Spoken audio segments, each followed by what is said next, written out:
Bonjour à tous, bienvenue sur Mathessa, ma chaîne de maths pour dédramatiser. Au programme aujourd'hui une leçon très solide pour les élèves de terminale spécialité et qui sera aussi utile à tous les élèves de MPSI, produit de cosinus et récurrence. Nous sommes donc tout au bout du chapitre sur le raisonnement par récurrence. Je vous insère comme d'habitude le lien vers la playlist du chapitre afin que vous puissiez vérifier vos acquis et vos connaissances. Êtes-vous par exemple au clair sur la notion d'initialisation, d'hérédité? Maîtrisez-vous parfaitement les trois verbes injecter, construire ou composer? On va regarder la propriété que l'on souhaite démontrer aujourd'hui, qui est assez inquiétante. Pour tout x qui appartient à R et pour tout n qui appartient à grand N, Pn deux points, produit de k égale à 0 jusqu'à n des cosinus 2 puissance kx égale 1 sur 2 puissance n plus 1 fois sinus de 2 puissance n plus 1 x sur sinus x. On reprend un petit peu nos esprits, on va analyser tranquillement la situation avant de tenter de démontrer cette propriété à l'aide d'un raisonnement par récurrence. Première analyse à faire, c'est que se passe-t-il par exemple pour x égale à 0? Puisque vous savez que sinus 0 fait 0, on a donc ici un petit souci au niveau de la division, puisqu'on n'a pas le droit de diviser par 0. Alors je vous insère sur la partie droite de l'écran une transformation de l'écriture de la partie droite de l'égalité ici, en insérant au numérateur et au dénominateur x, et finalement on fait apparaître quelque chose que vous connaissez certainement, c'est la limite de sinus h sur h lorsque h tend vers 0.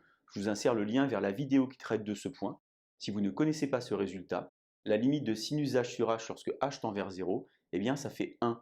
Ça veut dire finalement que le membre de droite, lorsque x va tendre vers 0, vaut 1. Et lorsque vous prenez sur la partie gauche ici cosinus de 2 puissance k fois 0, finalement cosinus 0, c'est-à-dire 1, eh bien le produit des 1 vaut 1. L'égalité sera vraie également pour x égale à 0.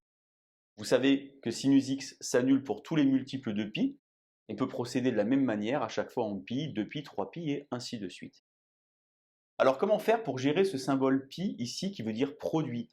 C'est naturellement pas le nombre pi, 3, 14, ça veut dire produit des nombres. Donc on a ici le produit pour k égale à 0 jusqu'à n des cosinus 2 puissance kx. Ça veut dire finalement cosinus de 2 puissance 0 x fois cosinus 2 puissance 1 x fois cosinus 2 puissance 2 x et ainsi de suite. Eh bien, comment faire pour gérer ce symbole? Il y a plusieurs techniques, plusieurs astuces à mettre en œuvre. La première astuce que je vous ai notée ici, c'est que le ln d'un produit, c'est la somme des ln. Vous savez, j'espère, que le a et le b sont strictement positifs. Le problème qu'on a ici, c'est qu'il n'y a rien qui vous dit que cosinus 2 puissance kx va être un nombre positif. Vous pouvez donc, en utilisant cette technique, faire apparaître un ln d'un négatif, et là, c'est le drame. Donc c'était en soi une bonne idée de transformer le produit à l'aide du ln en une somme, mais ici ça ne va pas fonctionner car on a le cosinus. La deuxième propriété qu'on pourrait utiliser, c'est que vous savez tous que cosinus x est la partie réelle de EIX. Vous savez ça, naturellement, si vous êtes en maths experte, puisque les nombres complexes sont étudiés dorénavant à partir de la classe de maths experte. On a donc ici la partie réelle de EIX. Vous savez également que E de A fois E de B c'est égal à E de A plus B, quel que soit A et B. Le petit souci qu'on va rencontrer, c'est que est-ce que le produit des parties réelles est égal à la partie réelle du produit? Eh bien, je vous laisse essayer sur un exemple assez facile en prenant deux nombres complexes très simples. Et vous allez voir que ce n'est pas forcément évident. La seule chose qui nous reste finalement à notre disposition, eh bien, c'est le raisonnement par récurrence, ce qu'on va mettre en jeu ici. Alors je vous rappelle ici que x est fixé. On va commencer par effectuer l'initialisation, c'est-à-dire regarder ce qui se passe par exemple pour n égale à 0. On a donc le produit de k égale à 0 jusqu'à 0 des cosinus 2 puissance kx. La seule valeur c'est donc 0, 2 puissance 0 ça fait 1. Ça vaut donc cosinus x. On va maintenant regarder séparément le membre de droite. Que se passe-t-il lorsque n vaut 0? On a donc ici 2 puissance 1 x, c'est-à-dire sinus 2x, divisé par sinus x. Je vous rappelle la propriété qui dit que sinus 2x, ça vaut 2 fois sinus x cosinus x, divisé donc ici par 2 sinus x. On peut alors simplifier les deux et simplifier les sinus, et on obtient bien cosinus x. Ça veut dire que le membre de gauche est égal au membre de droite. P0 est vrai, la propriété est donc initialisée.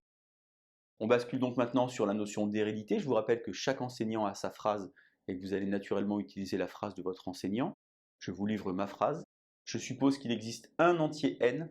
C'est extrêmement important, c'est la raison pour laquelle je l'ai souligné. un entier n, il y en a un seul. Vous pouvez l'appeler n, vous pouvez l'appeler n0, vous pouvez l'appeler k, vous l'appelez comme vous voulez. Ce qui est important de dire, c'est qu'il n'y en a qu'un seul. Je suppose donc qu'il existe un entier n tel que Pn soit vrai, et je veux montrer Pn plus 1. Pour ceux qui ont regardé les vidéos précédentes, à chaque fois je parle du fameux panneau Vladivostok, dire où je veux arriver pour savoir quand je suis arrivé.